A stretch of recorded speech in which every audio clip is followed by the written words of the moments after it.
pilgrimages? How come you have not been to Tirupati as yet? Not even Sabrimala? Nor the Kumbh Mela? Then you must have visited Futpati and the Dargah in Ajmer. No? How about Mecca and Lourdes? Oh, not been there either. No pilgrimages. What about your salvation? People ask me. I feel confused, as I do not understand what they mean. For me, this entire life journey has been a pilgrimage. Everything and every place appears to be sacred to me.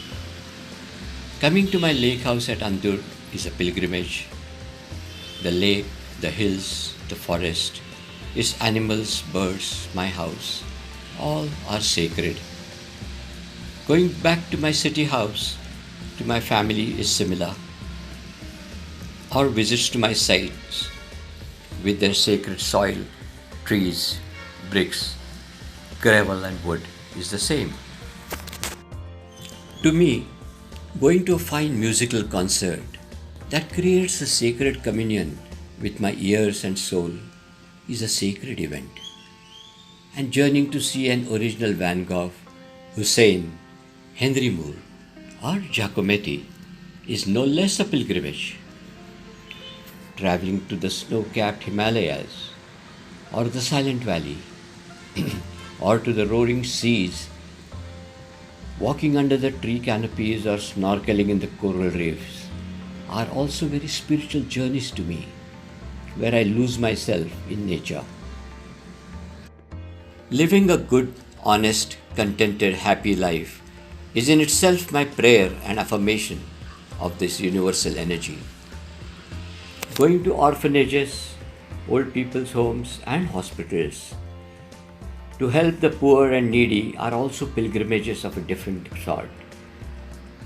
Enriching a derelict, barren environment with trees and healthy human activity is another kind of worship. Relinquishing and giving to the underprivileged have-nots are my ahutis and pujas, my rituals on this pilgrimage of life. So is my work as an architect, writer, painter, a kind of worship, a tribute to this wonderful life. And thus sacred are my various roles as a husband, father, son, brother, friend, employer, employee, and as a citizen of this planet Earth. If I start writing about all that is respectful and sacred to me in life, a big book would appear inadequate. But as an architect, so many places of pilgrimage come to my mind, where I go to pay my respects, from where I seek inspiration. Here are just a few of them. Stone for the floor and roof, stone for the walls, pillars and parapets.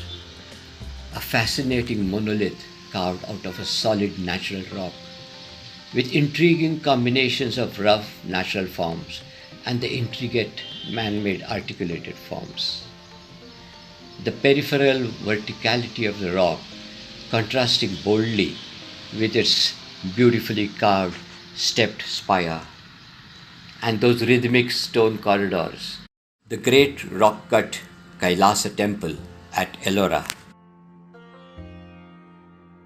Palace without any superfluous ornamentation and embellishments to display its status, but still very beautiful, graceful and alive.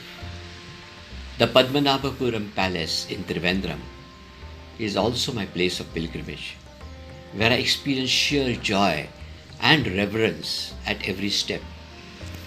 A combination of simple white stuccoed masonry, dark amber colored wood, and clay tiles for roof. The climate responsive curved louvered wooden facades, also embedded in the austere simple wall surfaces which gradually unfold into complex internal spaces courtyards, and playful roofscapes, all in the same alluring simplicity. Then we have this wonderful complex made from red agra stone, open courtyards flowing into semi-open pavilions, further going into cooler, darker spaces.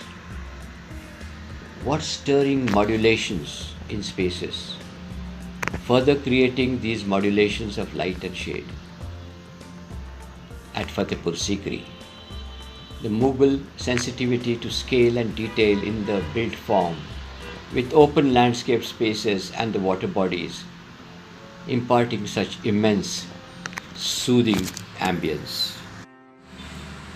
The deceptively prosaic and simple facade opens inside into some of the most intricate and beautiful spaces I have ever seen. The Alhambra in Granada, one of the finest examples of the sensitive Moorish architecture. The slender columns, arches, the trellis work, and the elaborate ceilings, courtyards with the water channels and fountains, all blending into an absolute sensuous delight. Even after 1500 years of its existence, the charm, beauty, and attraction of the Hagia Sophia in Istanbul has not diminished. A technological marvel of its time, it continues to be one even today.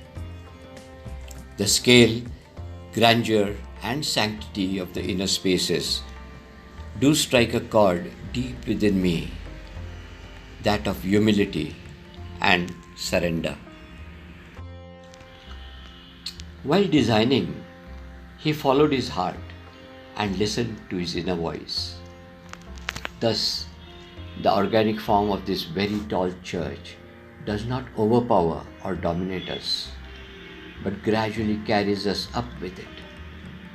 Gaudi's articulation of all the surfaces of this Sagrada Familia church in Barcelona does this trick.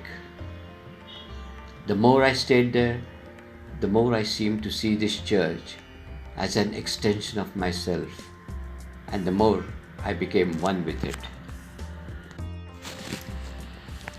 The small shore temple with its naturally eroded stones at Mamallapuram acquires a primordial, matured ambience. The crashing sea waves with their salty sprays also seem to become a part of this wonderful visual experience. People pay their obeisance to the god in this temple, whereas to me, the temple seems to be paying its obeisance to the sea. How can architecture make the daily chore of fetching water so enjoyable and inviting? By creating wonderful, cool, shaded pavilions en route to the well that become the desired pauses for chatting and relaxing.